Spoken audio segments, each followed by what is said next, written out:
Uma literatura feita para crianças que trata com graça e habilidade temas pouco abordados no universo infantil. As novas configurações familiares, as relações sociais entre classes, a violência urbana e a curiosidade sexual dos pequenos são assuntos abordados com imaginação e humor nos livros de Rosa Amanda Strauss.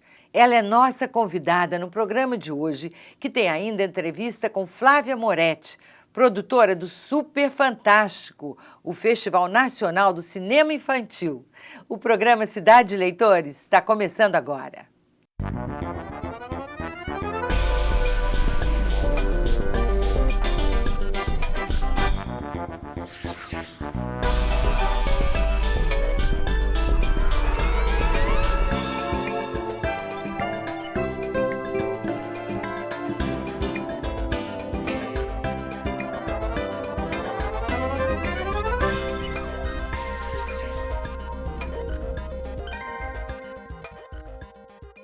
Rosa Amanda, você estreou na literatura em 1991 com o livro de contos para adultos, Mínimo Múltiplo Comum. E de cara ganhou um Jabuti, um prêmio cobiçado por todos os escritores. Sim. Não é isso? Como é que foi isso? Como é que você se sentiu? Você sabia que tinha feito um livro assim, né, para ganhar um Jabuti de contos? Quanta gente fica ali penando, ganhando décimo e tal.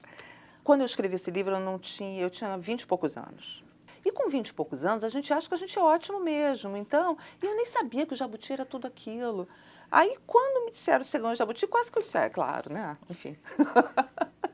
É muita coisa de pirralho. E eu fui sozinha, eu nem achava que ia ser uma grande festa. Cheguei lá, aí descobri que eu não conhecia ninguém. E era um jantar com aquelas mesas redondas, enormes, cheias de gente. Aí fiquei num cantinho da varanda. Aí chegou uma senhora para mim e disse, nossa, você está aí tão quietinha, você está concorrendo? Eu digo, tô. Ela disse, vem sentar com a gente. Me apresentou o marido, a família. Ela perguntou, em que categoria você está concorrendo? Aí eu falei, na categoria de contos. Ela disse, meu marido também, tomara que você perca.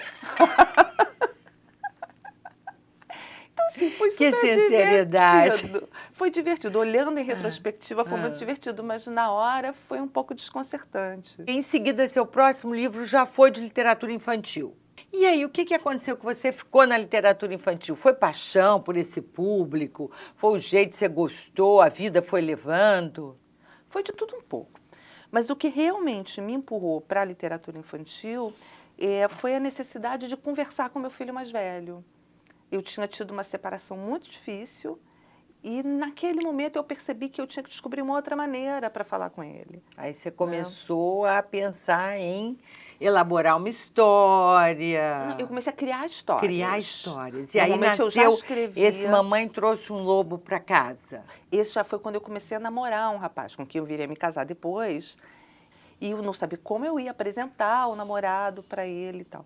Como a gente já tinha uma história de lobo em casa, eu achei que o lobo ele tinha essa coisa da figura masculina ameaçadora, daquela pessoa que entra na sua vida meio sem ter sido solicitada. Essa história é tão original, né? Tão bem ilustrada. E esse livro hoje é editado assim, apresentado com a outra história que veio o livro que veio em seguida. A coleção de bruxas de meu pai. E da onde veio essa ideia, a ideia para esse livro? O homem se separava, ele não sabia o que ele ia fazer com um bebê sozinho no fim de semana.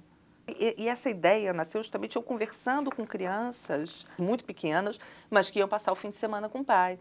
Eu sempre perguntava, mas como é que ele faz? Ele tem uma amiga, ele tem outra amiga, ele tem outra amiga. Preciso levar um papo sério com você. Sobre eu e sua mãe. Conta logo.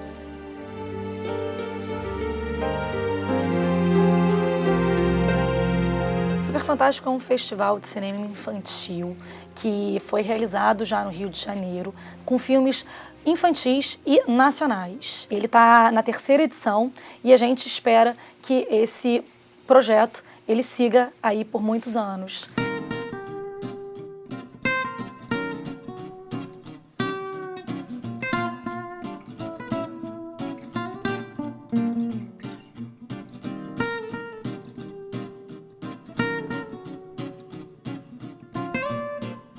Como é filmes feita essa escolha dos filmes?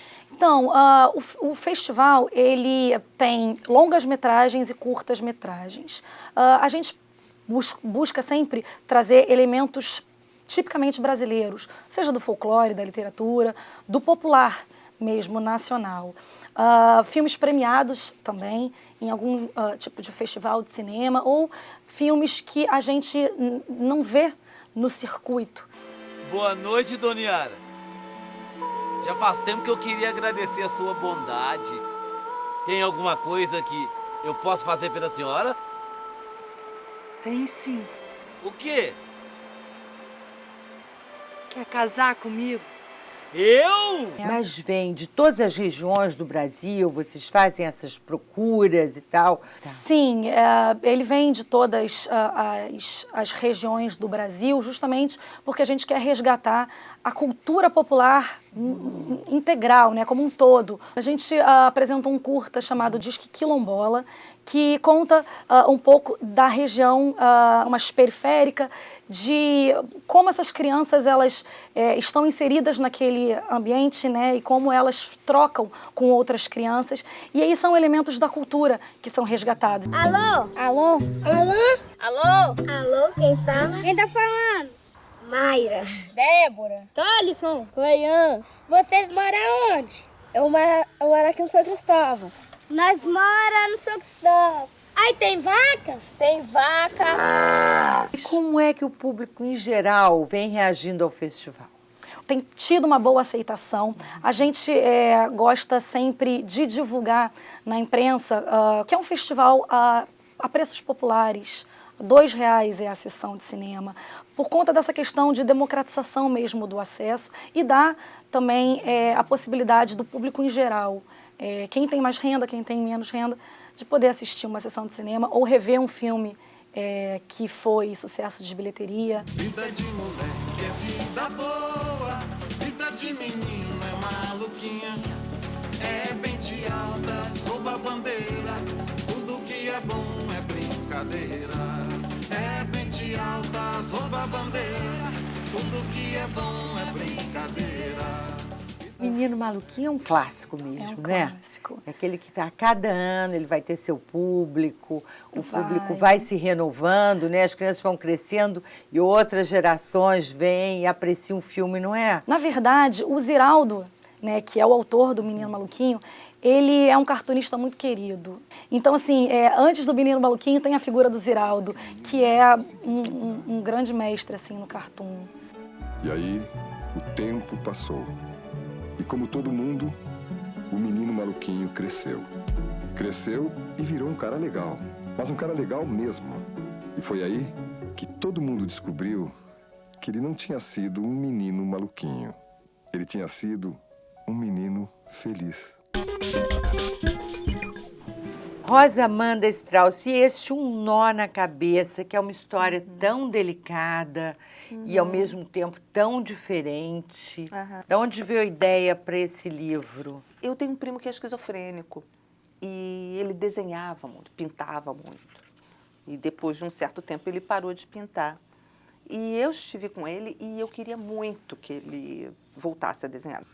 Aí, inicialmente eu escrevi essa história pensando que ele pudesse ilustrar um carneiro que tem um nó de lã dentro da cabeça e tá por aqui, causa olha, desse nó ele vê tudo de uma maneira diferente. Diferente. Complica a vida dele, mas é assim que as pessoas diferentes são. Exatamente. Não é? É exatamente. isso que o livro passa. Olha Até que coisa que a gente linda. chega à questão Essa da explicação arte. até que chega. Você escreveu essa história, pensou esse livro para trocar uma atividade com o seu primo. Mas você teve também alguma intenção de passar alguma mensagem com essa história? Não, eu não gosto de mensagens em literatura. A literatura infantil, de um modo geral, acha que ela tem que educar, ela tem que passar valores, ela tem que passar mensagens, mas eu acho que não, que isso é uma abordagem até equivocada da literatura infantil, né? Eu queria falar de arte como possibilidade de expressão para esquizofrênicos e não esquizofrênicos, arte como a possibilidade do lugar onde você pode olhar da sua maneira. Olha só, nós vamos fazer um breve intervalo e no próximo bloco, o melhor da produção infanto-juvenil no cinema e na literatura. A gente volta já.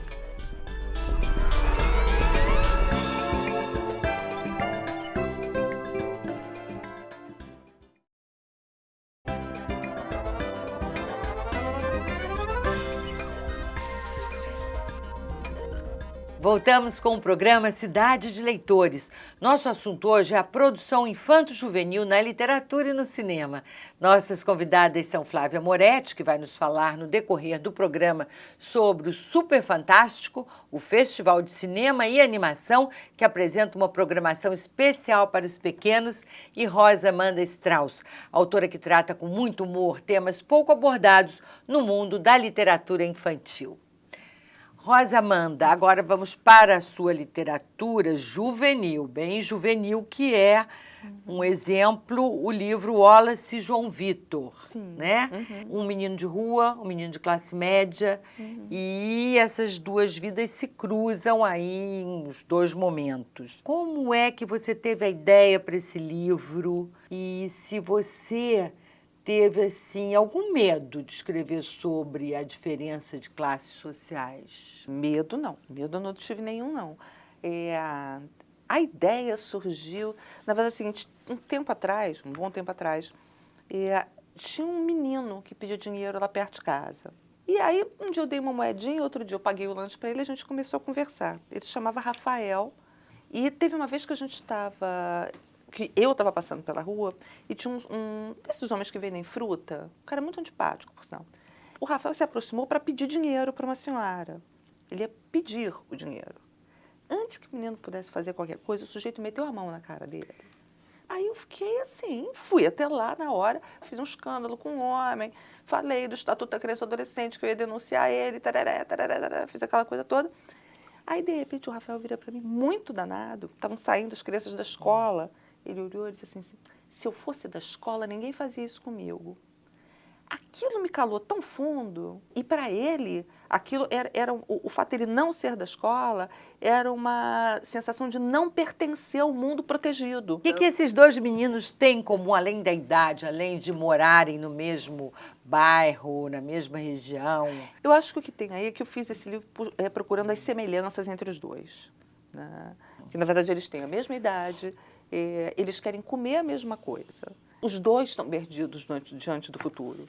Não é só achar que o João Vitor está com a vida dele encaminhada porque ele é um menino de classe média. Ele também não está, ele também tem uma série de questões, também tem uma série de inseguranças, inclusive financeiras, né? E a expectativa da mãe, né? Uma coisa muito diferente um para o outro, mas que, de qualquer forma, o angustia. Né? Angustia a criança, a expectativa. Minha mãe deu esse nome para eu ser uma pessoa importante, João Vitor. Sim, assim como o Wallace ganhou o nome americano da mãe. Né? Que ele diz que o nome dele é americano, feito um tênis novo. Eu acho que essa questão do nome no Wallace e João Vitor ela é muito importante, porque ela traz justamente aquilo que os pais esperam da gente. Vambora, rápido. Onde é que você mora? Eu não tenho pra onde ir. Mas se você ficar aqui, os homens te pegam. Eu posso te levar uma quebrada aqui perto. É? Mas você tem que prometer uma coisa. O quê? Você tira um retrato comigo? Tirar retrato? Combinado. Vai me levar pra onde? Pra onde eu moro, vamos. Quais são as características, Flávia, para você, de uma boa produção, seja de animação, não audiovisual, para o público infantil? Sempre é muito tocante filmes com roteiro, que tenham um roteiro solidificado, que falem de temas muito importantes, principalmente temas ligados à família, relação familiar. Eu não sei, eu acho que o filme tem que ter um apelo lúdico, tem que ter um apelo educativo também, mas ele tem que ter, antes de mais nada, aquele lado humano, de relacionamento mesmo. Olha, uma loja de fotografia. A gente entra aí, tira o retrato e depois eu vou embora. Não precisa de retrato. Pode ir embora. Falo pra eles que os vão te pegar. Não me leve a mal, tá? E nesses 3 anos de festival, teve algum filme que te tocou mais do que todos? Sim. Nessa última edição, a gente exibiu um filme chamado A Grande Viagem. Ele é um curta-metragem e a história dele é de uma relação de um avô com um filho. O avô tem um mal de Alzheimer e o filme conta uma viagem que os dois personagens têm, fictícia, pelo mundo inteiro, porque ele, enfim, é um vendedor de livros de viagem e aí os dois juntos fazem uma brincadeira por onde eles querem viajar, por onde eles querem conhecer, e aí eles se fantasiam de acordo com os locais que eles vão conhecendo. Boa tarde. Muito prazer, meu nome é Mário, eu sou representante da Internacional Tour Editora. Qual é o nome do senhor? Aladdin. Capitão Gancho. Luke Skywalker. Santos Dumont.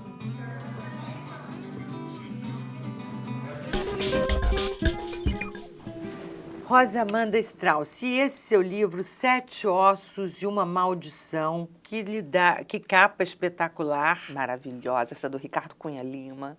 São contos de terror. Contos de terror. E você que já é uma craque no conto, né? Que esse é o primeiro livro de contos. Eu gosto de contos, Você diz, o que tem nesses contos, assim, um ponto em comum que seja, assim, bem característico da sua literatura? Nesse livro especificamente, tem que ele é de um pessimismo, tudo dá errado no final, nada se explica, não existe o alívio final tradicional do conto de terror, né? Normalmente o conto de terror te coloca numa situação aterrorizante, te dá uma solução, então você termina de ler e suspira aliviado. No Sete Ossos, não. No Sete Ossos, as coisas não terminam bem e você termina tentando saber o que aconteceu ali, porque também nem sempre eu explico. I am Drácula.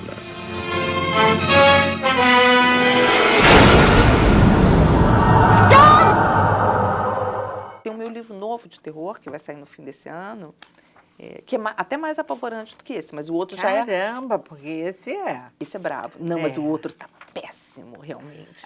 Eu descobri que eu adoro fazer terror.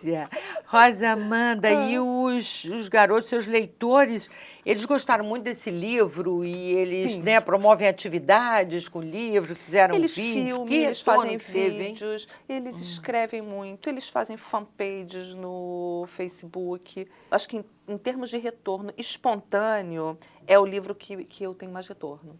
Maravilhoso. Olha só, nós vamos para mais um intervalo no próximo bloco, mais cinema e literatura infanto-juvenil.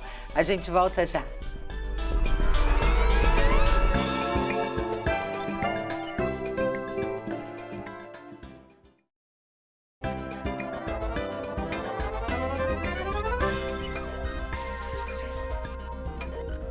Voltamos com Cidade de Leitores. Nosso tema hoje é a produção cultural voltada para as crianças.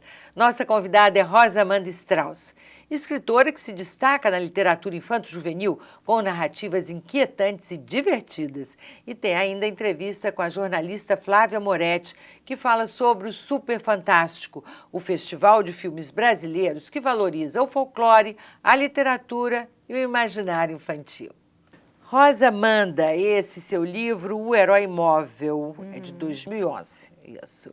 E é talvez o seu livro mais sério, que fala da morte do pai vista por um menino. Isso. E já conversei com você sobre isso, então já sei que isso aconteceu mesmo na sua vida e, mais uma vez, a família é inspiração para as suas histórias. É isso. Agora, esse livro é de uma beleza... E tem ilustração do Rui de Oliveira, que é um craque, né? Do traço, da ilustração. E uma coisa muito diferente, porque aqui o texto está dizendo uma coisa e a ilustração, as ilustrações, são como uma alegoria do que está sendo dito. É mais ou menos. Quando eu escrevi esse texto, foi a primeira vez que eu escrevi o texto como se fosse um roteiro. Eu escrevi o texto em si, e eu coloquei embaixo algumas rubricas, dizendo o que eu esperava da ilustração, porque a ideia do livro é que o menino tenha um discurso muito coerente, muito racional. Ele é um menino que está tentando se segurar emocionalmente, então ele tenta explicar as coisas, mas com a imaginação desbragada. Enquanto o menino diz que para o pai abrir os olhos, falar, respirar, tudo aquilo que para nós parece bobagem, mas para ele que está doente, cada dia é uma vitória. E aí temos aqui o nosso herói no cavalo, num momento de vitória, num momento de glória. Isso. Aham. E como é que foi recebido esse livro pelo público? Homens adultos choram quando leem esse livro, porque mais do que um livro sobre a morte do pai, é um livro sobre a relação do pai com o filho. Que é uma coisa que me chama muita atenção, que a gente não encontra na literatura infantil. Dessa passagem do pai para o filho, né? De tudo que o pai passa para o filho, tudo que o filho traz do pai. E eu acho que por isso que os homens ficam tão emocionados. Senhoras e senhores, agora com vocês, a mais nova equilibrista do mundo, Maria! Ponta de pé e desliza, isso. Olha como ela leva jeito. E Corda Bamba, baseado na obra homônima da Lígia Bojunga, também foi apresentado esse ano, Foi não foi? apresentado. Fez sucesso o filme? Agradou? Fez sucesso. Ele é um filme lindo, ele é um filme também que brinca com a questão do imaginário infantil, né? A criança, ela não se lembra do passado dela, então ela usa os elementos circenses, porque é uma menina que vem do circo, para se transportar naquele mundo imaginativo, daquele mundo de fantasia, e tentar lembrar um pouco do passado dela e tentar lembrar um pouco do que ela é. Você é mãe dela? Não, sou madrinha. E você é o quê? Sou padrinho. Ó, bate uma foto da gente. Tá bom. Flávia, qual é o futuro do Super Fantástico? Bom, a gente espera que a gente continue fazendo o festival na Caixa Cultural aqui no Rio de Janeiro.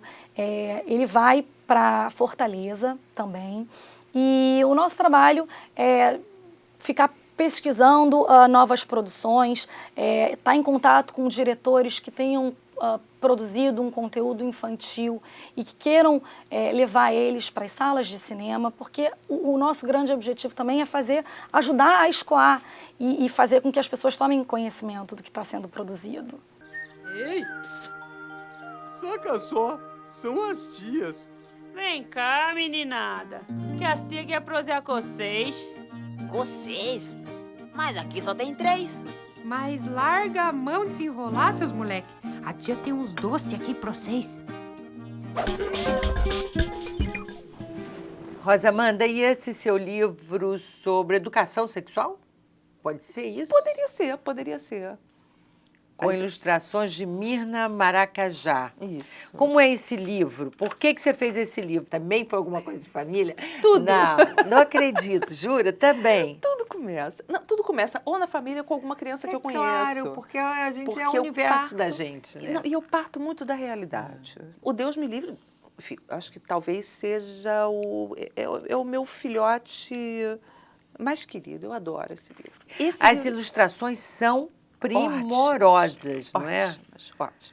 E tem aqui uma peculiaridade, né? Foi todo desenhado com a mão esquerda, para que parecesse um traço de criança, para que ela pudesse mostrar tudo aquilo que o texto estava falando sem que parecesse grosseiro e etc, né? Porque esse livro eu fiz para o meu filho mais velho quando ele me perguntou de onde vinham os bebês. Eu olhei, primeira coisa que mãe escritora faz é o quê? Vai para a livraria, ver o que existe. E eu achei que ainda não existia o livro que eu queria mostrar para ele. Aí eu disse, eu vou escrever um livro do ponto de vista da criança. Não do ponto de vista de quem vai ensinar para a criança, olha aqui, o bebê é assim, o óvulo, o espermatozoide, mas pegando essas reações básicas. Como a reação primeira de quase toda criança é, Deus me livre, que porcaria, né? Eu digo, vamos conversar com Deus então. Então o personagem principal é Deus. Ele acabou de criar o mundo, está inventando a maneira das coisas se reproduzirem, quando ele tem 2 filhos, que são o Júnior e a Deusinha, que acham que tudo aquilo é uma porcaria, que não vai funcionar. E eles colocam para Deus todas as questões que as crianças costumam colocar. Agora, eu queria uma dica de leitura para o nosso espectador. De autor brasileiro maravilhoso, que eu amo de paixão. Isso. Primeiro, assim, a minha musa, que é a Sylvia Ortoff. Do pessoal mais novo, eu gosto muito da Índigo Ayer, que que é uma paulista, ela é uma delícia. O texto dela é uma coisa assim encantadora, deliciosa. Tem Léo Cunha, mineiro, que é muito bom. Os poemas do Léo são preciosos, assim. Ainda para poesia, para criança, tem um paraibano, André Ricardo Aguiar, né? Tem poemas deliciosos. O André é o novo José Paulo Baez. Eu não tenho a menor dúvida disso. Ele é muito bom. E aquela poesia leve, gostosa e boa, né? Ótima poesia. Rosa Amanda Strauss, muito obrigada pela entrevista. Eu que agradeço. Mais sucesso para você. Obrigada. E o programa Cidade de Leitores termina aqui. Um grande abraço para você e até a próxima.